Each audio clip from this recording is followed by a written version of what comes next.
8 ঘন্টায় শান্তিনিকেতন, এটা কি আবার সম্ভব? তবে হাতে আমাদের সময় না থাকার জন্য এটাও কিন্তু আমরা সম্ভব করেছি। একটা টোটো বুক করে নিয়েছি গাইড হিসেবে, ওরা কিন্তু আমাদেরকে পুরোপুরি বুঝিয়ে দিয়েছে। তবে শান্তিনিকেতনের জন্য কিন্তু একটা দিনই পারফেক্ট ভালোভাবে দেখার জন্য। তো নেক্সট টাইম আমরা যখন শান্তিনিকেতনে আসব তখন কিন্তু ভালোভাবে ঘুরবো।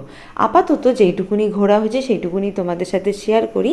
ভিডিওটা দেখতে থাকো আর সাথে থাকো, আশা করি তোমাদের ভালো লাগবে। চলন্ত টোটোতে করে আমি যতটুকুনি শুনেছি বা দেখেছি তোমাদের কিন্তু সেটাই শেয়ার করলাম। হয় না এইভাবে কিন্তু দেখা বা শোনা কোনোটাই ঠিকঠাকভাবে হয় না, আমি জানি, কিন্তু আমি চেষ্টা করেছি তোমাদের জন্য।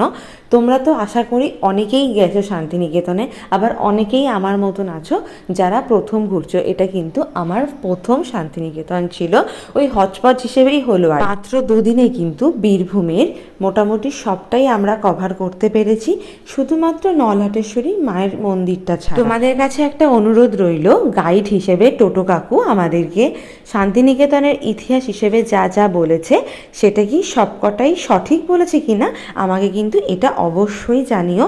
এই বটগাছটির নাম হচ্ছে 3 পাহাড়, যেটি সহজবার বইয়ের প্রথম পাতাতেই চিত্রশিল্পী নন্দলাল বসু কালো কালারে পেন্টিং করা বটগাছের ছবি দেখতে পাবেন, ছোট্ট মতো বটগাছটি। এটি হচ্ছে সেই বটগাছটি। এখানে বসে রবীন্দ্রনাথ ঠাকুর হাট কবিতা লেখা শুরু করেছিলেন। 3-4 লাইন লিখেছেন, কোমর পাড়ার গরু গাড়ি বোঝাই করা কলচারি, গাড়ি চালায় বক্সিবদন, সঙ্গে যায় ভাগ্নে মদন। বাকি অংশ নিয়ে বাংলাদেশে শেষ করেছিলেন। সেই পাথর আর নেই, পরবর্তীকালে 3টে পাথরের ধাপ করে দেওয়া হয়েছে, 3 পাহাড় স্মৃতিটা রেখে দেওয়া হয়েছে। ঠাকুর প্রথম 5 জন ছাত্রকে নিয়ে গাছের নিচে পড়াশোনা শুরু করেন। সেই রীতির আবার শান্তিনিকেতন আজও চালিয়ে যাচ্ছেন। এখানে সেই ওপেন ক্লাসটা হয় যেখানে গাছের নিচে পড়াশোনা হয়। এই যে ছোট ছোট বেদিগুলো দেখছেন, এগুলোতে স্যার ম্যাডামরা বসেন, বাচ্চারা গোল করে ঘিরে নিচেতে বসে পড়াশোনা করেন। নার্সারি থেকে 12 পর্যন্ত ছেলেমেয়েদের ক্লাস হয়। ভিতরে যে গাছগুলো দেখছেন সেইগুলো সেই পাঠভবনের ক্লাসটা হয়, যেটা ওপেন ক্লাস, বড়রা পড়াশোনা করেন।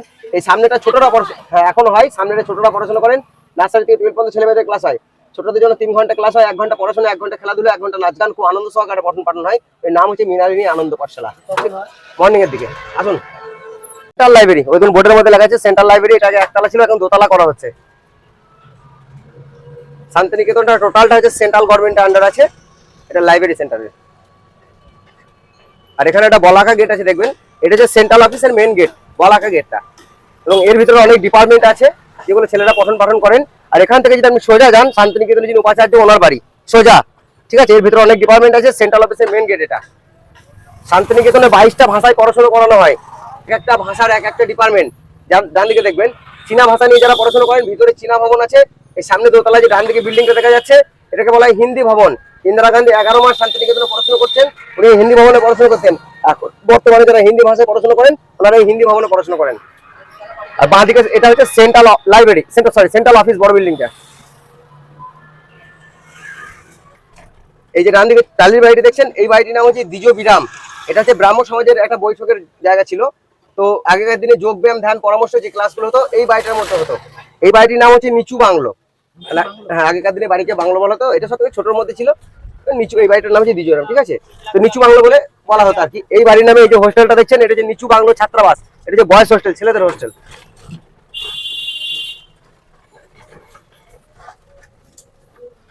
এটা নিচু বাংলো ছাত্রাবাস, বয়েজ হোস্টেল।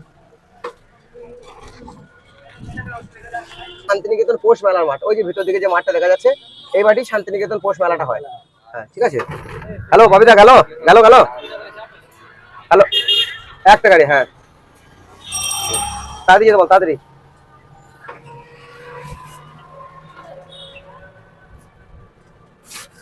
শান্তিনিকেতনটা হচ্ছে একটা বাড়ির নাম, যেটা বানিয়েছিলেন মহর্ষি দেবেন্দ্রনাথ ঠাকুর।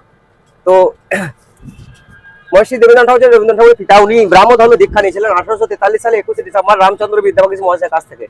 তারপর থেকে ওনার ভিতরে আধ্যাত্মিক চিন্তা ভাবনা জন্ম নেয়, ওই জন্য উনি মহর্ষি উপাধি পান। তো ওনারা তখন ব্রাহ্ম ধর্মের হেড ছিলেন, তাই একটা নির্জন জায়গার সন্ধান করছিলেন যেখানে একটা ব্রাহ্ম সমাজে আশ্রম তৈরি করা যায়। তাই এখানে যখন আসেন বোলপুরে, এই সমগ্র জায়গার নাম ছিল ভুবনডাঙ্গা। শান্তিনিকেতন কিন্তু নাম নয়, শান্তিনিকেতন একটা বাড়ির নাম, পরবর্তীকালে নামটা শান্তিনিকেতন হয়। তো মহর্ষি দেবেন্দ্রনাথ ঠাকুর উনি জায়গার সন্ধানে বিভিন্ন দেশের বিভিন্ন প্রান্তে ঘুরে বেড়াতেন।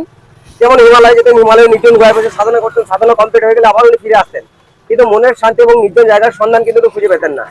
তাই এখানে যখন আসেন, এখান থেকে 11 কিলোমিটার দূরে রায়পুরের রাজবাড়ি, রায়পুরের রাজা ছিল ভুবন মোহন সিং। ওনাদের নিমন্ত্রণ পত্র দিয়ে তখন উনি এখানে আসেন। কারণ কি, ওই রায়পুরের রাজবাড়ির সিংহ পরিবারের একজন সদস্য ছিলেন সূর্যনারায়ণ সিংহ, উনিও ব্রাহ্ম ধর্মের দীক্ষা নিয়েছিলেন। তাই শিষ্য বাড়ি, বন্ধুর বাড়ি ভ্রমণ করতে এসেছিলেন। ভ্রমণকারী ওই ছাতিমতলা বলে যে জায়গাটা আছে ওখান থেকে শান্তিনিকেতনের সূচনা হয়। আমি নিজে তবে বলবো, ভালো লাগে শুনতে। হ্যাঁ নয়ন বলো। ডান দিকে দেখুন সাদা যে বিল্ডিংটা দেখছেন, এটা হচ্ছে শান্তিনিকেতন হসপিটাল, নাম হচ্ছে পিএম হসপিটাল। এই হসপিটাল শান্তিনিকেতনকে দান করেছিলেন পিয়াসন সাহেব, ওই জন্য নাম রাখা হয়েছে পিএম হসপিটাল। পিয়াসন ইংরেজ একজন স্যার ছিলেন। আর সুবর্ণ রেখা হচ্ছে বইয়ের দোকান, এখানে শান্তিনিকেতন প্রকাশিত সমস্ত রকম বইপত্র পাবেন, সহজ পাঠ সহ। এই যে কোর্ট স্ট্রাকচারটা দেখছেন, একটা পিছনে বাড়ি দেখছেন, এটার নাম হচ্ছে পান্তশালা। মানে আগেকার দিনে তো কলসা মশাল ছিল না, তাই এখানে পথিকদের জন্য জলের ব্যবস্থা করা হয়েছিল। হ্যালো, পান্তশালা নাম, ঠিক আছে? পথিকদের জন্য বানানো হয়েছিল। পথিকরা ক্লান্ত হয়ে গেলে ছোলা জল রাখা থাকতো, গুড় রাখা থাকতো, জল পান করতেন, বিশ্রাম নিতেন, তারপর নিজের গন্তব্যস্থলে পাড়ি দিতেন। আর ওই তো কোর্ট স্ট্রাকচারটা কোর্ট হয়েছে না করা একটা। হ্যাঁ, আগেকার দিনে কলসা মশাল তো ছিল না, এই জলই মানুষ পান করতো। এটা পথিকদের জন্য বানানো হয়েছিল। এই যে পান্তশালাটা, বুঝতে পারছেন? হ্যাঁ, এই বাঁ দিকে তাকাবেন এবারে। হ্যাঁ, খড়ের ছাউনি মাটির বাড়ি যেটা দেখছেন, এই খড়ের ছাউনি মাটির বাড়ি, এটার নাম হচ্ছে তালধ্বজ বাড়ি। তাল গাছ এক পায়ে দাঁড়িয়ে, সব গাছ ছাড়িয়ে উকিমার আকাশে, এই কবিতাটাকে কেন্দ্র করে বাড়িটিকে বানানো হয়। বাড়িটির নাম রাখা হয় তালধ্বজ। যে কোনো এখানে দাঁড়াতে দেবে না বেশিক্ষণ, কিন্তু সব দেখছেন না গাড়ি ঘোড়া নেই। হ্যাঁ হ্যাঁ, এক সেকেন্ড দাঁড়াবো, ছবিটা তুলে নিন। তো তালধ্বজ নাম কেন? যে কোনো ফ্ল্যাগকে ধ্বজ বলা, এখানে তাল গাছের পাতাকে ধ্বজ হিসাবে ব্যবহার করেছে। বাড়িটির মাঝখান থেকে তাল গাছটা আছে, ঠিক আছে? দেখুন, এটা যে ব্রাহ্ম সমাজের মন্দির, 1890 থেকে 91 মধ্যে মন্দিরটি নির্মাণ হয়েছে। মন্দিরটির নাম রাখা হয়েছে কাঁচ মন্দির উপাসনা গৃহ। এখানে এখানে টোটাল 16টা দরজা আছে। বেলজিয়াম কাঁচ এবং ইটালি টালি দিয়ে তৈরি মন্দিরটি। 1890 থেকে 91 মন্দিরটি নির্মাণ হয়েছে। ওনারা ব্রাহ্ম সমাজের মানুষ ছিলেন, তাই নিরাকার ঈশ্বরে বিশ্বাস করতেন, যে ঈশ্বর নিরাকার, ঈশ্বরের কোনো আকার হয় না, তাই এখানে কোনো মূর্তি আকার চিহ্নের পূজা হয় না। বুধবার দিন সকাল 6টা থেকে 7টা 1 ঘন্টার জন্য ঢুকতে দেয়, সাদা পোশাক পরে প্রবেশ করতে হয় এখানে। আপনি যাকে ঈশ্বর বলে মনে করবেন তার উপাসনা করা।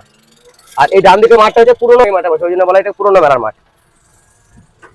দেখুন বাঁ দিকে যে হলুদ মতো বাড়িটি দেখছেন, নিকেতন গৃহ, এই বাড়িটির নাম হচ্ছে শান্তিনিকেতন। পরবর্তীকালে এই বাড়ির নামে সমগ্র এলাকাটার নাম হয় শান্তিনিকেতন। বাড়ির মূলত 3টে রূপ আছে, সামনে থেকে গির্জা, সাইড থেকে মসজিদ, পিছন থেকে মন্দির। 3 দিক থেকে আপনি বাড়িটিকে যদি দেখেন 3টে রূপে দেখবেন।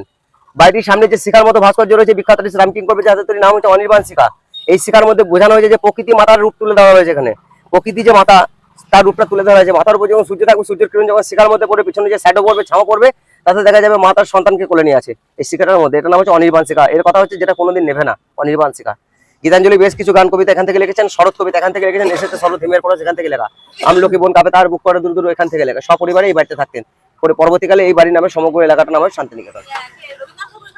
হ্যাঁ, রবীন্দ্রনাথ ঠাকুর, মহর্ষি দেবেন্দ্রনাথ ঠাকুর, এটা মিউজিয়াম, এটা মহর্ষি দেবেন্দ্রনাথ ঠাকুরের, বুঝলেন তো? এই বাড়িটা প্রথম তৈরি করেছিলেন। এটাতে প্রথম থাকতেন, তারপরে রবীন্দ্র ভবন যেটা আছে ওখানে থাকতেন উনি। দেখাচ্ছি এখন, উনি তো 11 বছর 7 মাস বয়সে অবস্থাতে এসেছিলেন, তখন থেকে আমি থাকতেন। তো সালটা ছিল 1862 সালে মার্চ মাসের দিকে। মহর্ষি দেবেন্দ্রনাথ ঠাকুর যখন এই পথে রায়পুর রাজবাড়ি যাচ্ছিলেন, তখন এগুলো সব ঘন জঙ্গলের মধ্যে ভর্তি ছিল। এই যে ভিতরে ডান দিকে যে গোল মতো জায়গা, বাঁ দিকে যে গোল মতো জায়গাটা দেখছেন, এটাকে বলা হয় ছাতিমতলা বেদি। এই দেখুন, এই বড় গাছটা হচ্ছে ছাতিমের গাছ। এটা হচ্ছে শান্তিনিকেতনের প্রাণকেন্দ্র, যেখান থেকে শান্তিনিকেতনের সূচনা হয়েছে। দেখাচ্ছি দাঁড়ান, এই দেখুন, এটাকে বলা হয় ছাতিমতলা বেদি। ওই গোল বেদির ওখানে দুটো ছাতিমের গাছ ছিল, ছাতিম গাছের নিচে বসে একটু বিশ্রাম করেন মহর্ষি দেবেন্দ্রনাথ ঠাকুর। বিশ্রাম নেওয়ার পর উনি দেশ ভ্রমণ করে যে শান্তি পাননি, সেই শান্তিনিকেতন উপলব্ধি করেছিলেন, এবং ওনার মন থেকে একটা বাণী ভেসেছিল, সেটা যে তিনি আমার প্রাণের আরাম, মনের আনন্দ, আত্মার শান্তি, যেটা উনি উপভোগ করেছিলেন। আশেপাশের লোককে জিজ্ঞাসা করেছিলেন এই জায়গাগুলো কার, তখন আশেপাশের লোকজন বলেছিলেন এগুলো সবই রায়পুরের রাজার জায়গা। তাই উনি রায়পুর রাজবাড়ি যাচ্ছিলেন, তখন রাজামশাইয়ের কাছে গিয়ে বলেছিলেন যে জঙ্গলের ভিতরে জায়গা দিলাম, জায়গাটা আমি নিতে চাই, ব্রাহ্ম সমাজে আশ্রম তৈরি করতে চাই। তখন রাজামশাই আসেন, দেখেন, বলেন এই জায়গাটা ঠিক আছে, জায়গাটা নেন। কিন্তু উনি নিতে রাজি হননি, কারণ উনি ব্রাহ্ম সমাজের মানুষ ছিলেন। তাই 1 টাকার বিনিময়ে 20 বিঘা জায়গা, বাৎসরিক 5 টাকা খাজনা যেমন মূল্য পাট্টা করে দিয়েছিলেন, যা রেজিস্ট্রি খরচা লেগেছিল 1 টাকা, ওই জন্য বলে 1 টাকায় 20 বিঘা জায়গা। এখানেই মেলা দোল যে অনুষ্ঠানগুলো শুরু হয়, এখান থেকে শুরু হয়।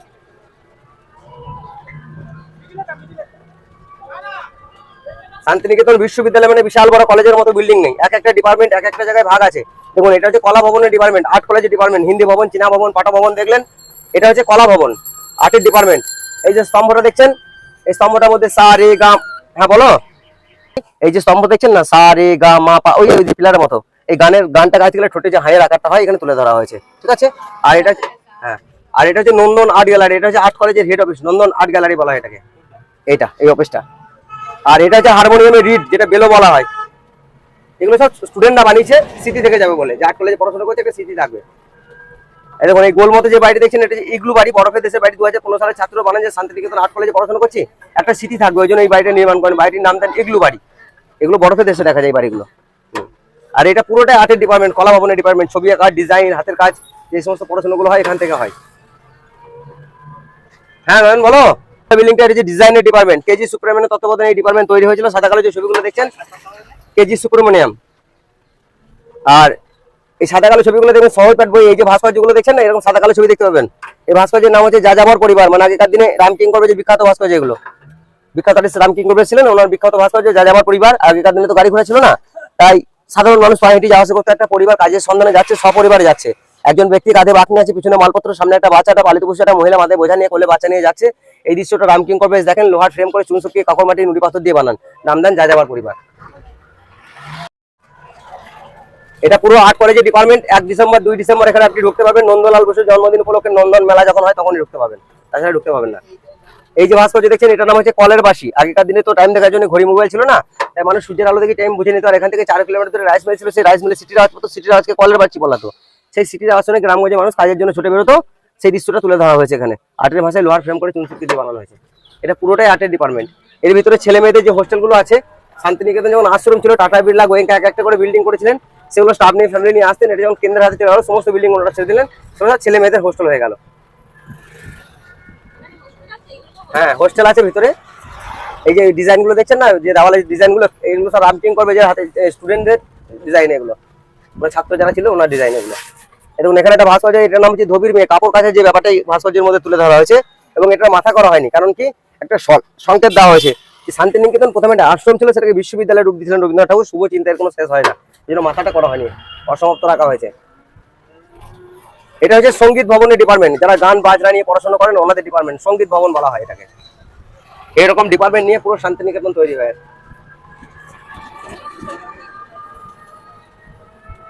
এটা হচ্ছে নন্দলাল বসুর বাড়ি, যিনি সহজ পাঠের পেন্টিং গুলো করেছিলেন, কালো কালো ছবিগুলো এঁকেছিলেন, ওনারই বাড়ি। বিখ্যাত আর্টিস্ট ছিলেন নন্দলাল বসু। ওনার গেটের মধ্যে নন্দ বলে লেখা আছে, কিন্তু দন্ত নয় আর্টের ভাষায় উনি আর্টিস্ট ছিলেন, তো ওই জন্য আর্টের বোঝা গেছে, বাংলায় লেখা আছে।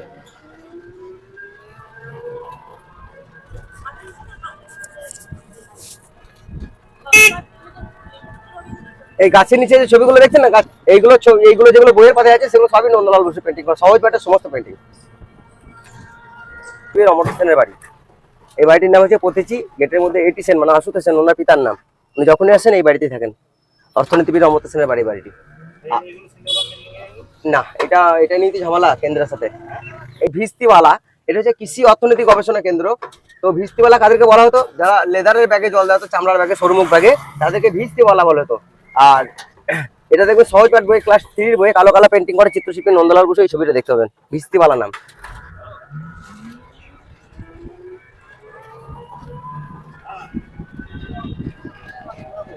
ওই আছে পেছনে। এই দেখুন, এই যে একটা রাস্তা গেছে না, এদিকে মেয়েদের একটা হোস্টেল আছে, বড় হোস্টেল, খোয়াই গার্লস হোস্টেল বলে নাম। Lady Khowai girls hostel. এগুলো সব শান্তিনিকেতনের স্টাফদের কোয়ার্টার, স্টাফ কোয়ার্টার। এই যে হোস্টেলটা দেখছেন, এটা ছেলেদের হোস্টেল, শ্রীপল্লী বয়েজ হোস্টেল। এই যে আর্টের কাজগুলো দেখছেন, নিচেতে জানালায় দরজায় যে আর্টের কাজগুলো আছে, এগুলো সব ছেলেরা তৈরি করেছে। শান্তিনিকেতন আর্ট কলেজে পড়াশোনা করছি, একটা স্মৃতি থাকবে, ওই জন্য এই আর্টের কাজগুলো নির্মাণ করেছেন ছেলেরা। সমস্ত আর্টের কাজগুলো ছেলেরা বানিয়েছে।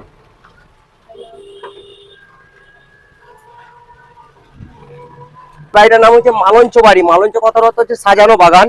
এই যে ছোট ছোট ভাস্কর্যগুলো দেখছেন, এই ছোট ছোট ভাস্কর্যগুলো বিখ্যাত রামকিঙ্কর বেশ তৈরি করেছিলেন। উনি দেখিয়ে গেছিলেন শান্তিনিকেতনকে যে এইভাবে ফুলের বাগান তৈরি করতে হয়। তার জন্য শান্তিনিকেতনের প্রতিটা বাড়িতে আজকে দেখবেন ফুলের বাগান।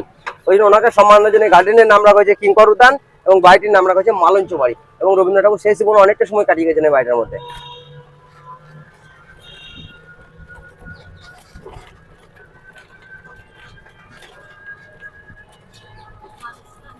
এই লম্বা যে বিল্ডিংটা দেখছেন, এটা হচ্ছে নাটকের ডিপার্টমেন্ট, নাট্যঘর বলা হয় এই বিল্ডিংটাকে। যারা নাটক নিয়ে বর্তমানে পড়াশোনা করছে, ওনারা এখানে রিহার্সাল করেন, চর্চা করেন।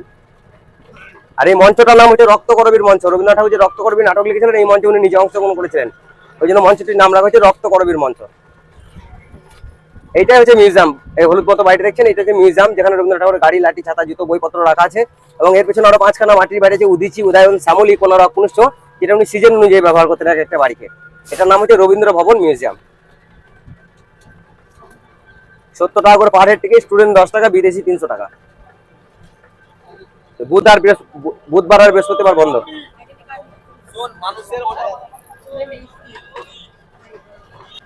5:10 পর্যন্ত খোলা থাকবে, বন্ধ হয়ে গেছে মিউজিয়াম।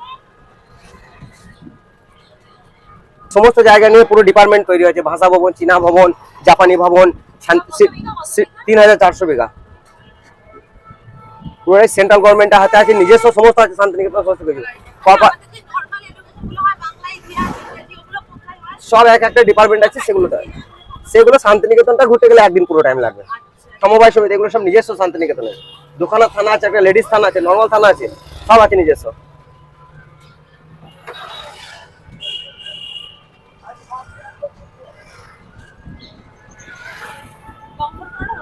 হ্যাঁ, লঙ্গরখানা সেটা ভিতরে আছে শান্তিনিকেতনের ক্যাম্পাসের ভিতরে।